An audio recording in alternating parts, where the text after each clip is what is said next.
नमस्कार मित्रों, अनंत कथा सागर चैनल में मैं डॉक्टर आदित्य पाराशरी आपके सामने फिर उपस्थित हूँ।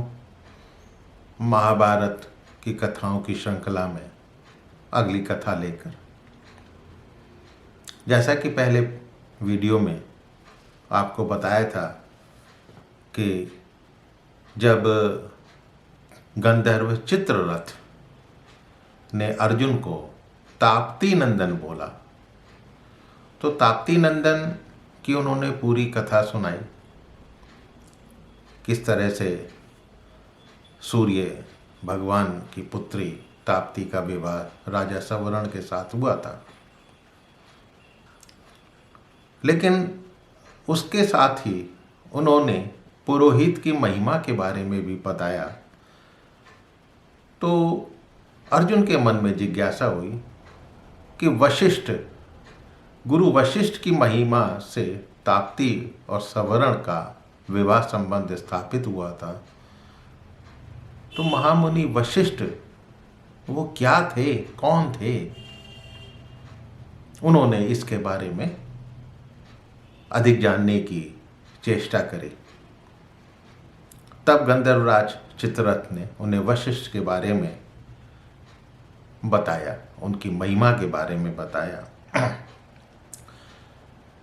सभी को पता है कि वशिष्ठ जी ब्रह्मा जी के मानस पुत्र कहे जाते हैं और उनकी पत्नी का नाम अरुणधति है। वशिष्ठ जी को देवता भी कभी जीत नहीं सके। इंद्रियों को वश में करने के कारण वो वशिष्ठ कहलाते हैं। जिसने इंद्रियों को अपने वश में कर लिया हो वो वशिष्ठ कहलाते हैं। काम क्रोध नामक दोनों शत्रु वशिष्ठ जी की तपस्या से सदा के लिए पराभूत होकर उनके चरण दबाते रहे। विश्वामित्र के द्वारा उनके 100 पुत्रों की हत्या कर दी गई थी। शोक संतप्त थे। बदला लेने की उनमें शक्ति भी थी, ब्रह्म तेज था। फिर भी उन्होंने एक असमर्थ की भांति सब कुछ सह लिया एवं विश्वामित्र के विनाश करने के लिए उन्होंने कोई भयंकर योजना या दारुण योजना ऐसी कुछ नहीं बनाई, ना ही कोई पाप कर्म किया। और मरे हुए पुत्रों को यमलोक से वापस ला सकते थे, लेकिन यमराज की मर्यादा को लांघने के लिए भी वो तैयार नहीं हुए। इन्हीं मुनि श्रेष्ठ वशिष्ठ को पुरोहित के रूप में पाकर इक्ष्वाकु वंश ने दीर्घ काल तक समूची पृथ्वी पर राज किया था। इसलिए अर्जुन को बोल रहे हैं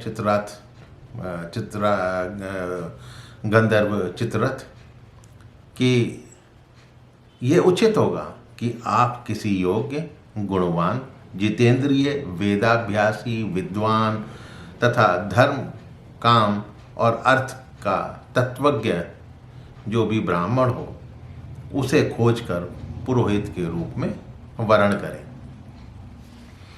अर्जुन ने फिर पूछा कि विश्वामित्र और वशिष्ठ के बीच में बैर क्यों था, क्या था? पहले भी एक मैं वीडियो इसके बारे में डाल चुका हूँ, उसका लिंक आपको कमेंट बॉक्स में मिल जाएगा, डिस्क्रिप्शन बॉक्स में मिल जाएगा। फिर भी एक संक्षिप्त रूप से उस घटना के बारे में आपको एक बार फिर इस कथा में बता रहा हूँ कि एक बार गाधीपुत्र विश्वामित्र, गाधीपुत्र कहलाते हैं, वन में शिकार करने के लिए गए तो भूख प्यास से पीड़ित होकर वो वशिष्ठ के आश्रम में पहुंच गए। सेना भी उनके साथ थी। वशिष्ठ ने उनका आतिथ्य सत्कार किया। वहाँ उन्हें कामधेनु दिखाई दी जो कि कहने मात्र से ही हर कामना पूरी कर देती थी। हर खाने पीने की चीज़ वस्तु जो है वो प्राप्त करी जा सकती थी। उसी के कारण वो तरह तरह की भोजन सामग्री से वशिष्ठ ने विश्वामित्र और उनकी सेना का भी आतिथ्य सत्कार किया। तो अपनी सेना एवं मंत्रियों के साथ बड़े संतुष्ट हुए। तब विश्वामित्र बोले कि आप मेरा राज्य ले लीजिए। पूरा राज्य में देने को तैयार हूँ, 10 करोड़ गाय भी ले लीजिए, लेकिन ये कामधेनु मुझे दे दीजिए। वशिष्ठ जी ने मना कर दिया कि भाई मैं ये आपको कैसे दे सकता हूँ। तो वशिष्ठ के मना करने पर भी विश्वामित्र जो है कामधेनु को जबरदस्ती अपने साथ ले जाने लगे। उस समय कामधेनु वशिष्ठ के सामने खड़ी हो गई और पूछे कि मुनिवर क्या आप मुझे त्याग रहे हैं। वो क्रंदन करने लगी, रोने लगी। तो उसका रोना सुनकर, आर्तनाद सुनकर वशिष्ठ बोले, विश्वामित्र बलपूर्वक तुम्हें ले जा रहा है, मैंने तुम्हें त्यागा नहीं है। मैं क्या कर सकता हूँ, मैं एक क्षमाशील ब्राह्मण हूँ। ब्राह्मणों का बल क्षमा है, क्षत्रियों का बल उनका तेज है। अब यदि तुम चाहो तो तुम जा सकती हो। कामधेनु बोली, यदि आपने मुझे त्यागा नहीं है तो कोई भी बलपूर्वक मुझे ले नहीं जा सकता। उसके साथ ही उसने कामधेनु ने एक रौद्र रूप धारण कर लिया और संपूर्ण सेना को परास्त कर दिया। विश्वामित्र की सेना किसी भी योद्धा के प्राण ना लेते हुए भी 3 योजन पीछे चली गई। ये देखकर विश्वामित्र ने वशिष्ठ के ऊपर अपने बाणों की वर्षा शुरू कर दी। वशिष्ठ ने केवल एक बांस की छड़ी से ही उनके सारे बाणों को निष्प्राण कर दिया, निष्प्रभाव कर दिया। फिर विश्वामित्र वशिष्ठ के ऊपर दिव्यास्त्रों का प्रयोग करने लगे। तब भी वशिष्ठ ने मुस्कुराते हुए ब्रह्म बल से प्रेरित अपने दंड से, छड़ी से सभी दिव्यास्त्रों को पीछे लौटा दिया। तब विश्वामित्र वशिष्ठ जी से बोले कि ये कैसे संभव है।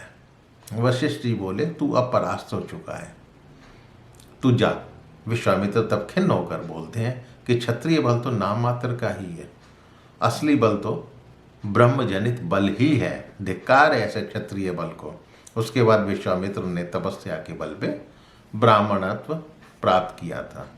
डिटेल में ये कथा जानने के लिए आप पीछे वीडियो को आप देख सकते हैं।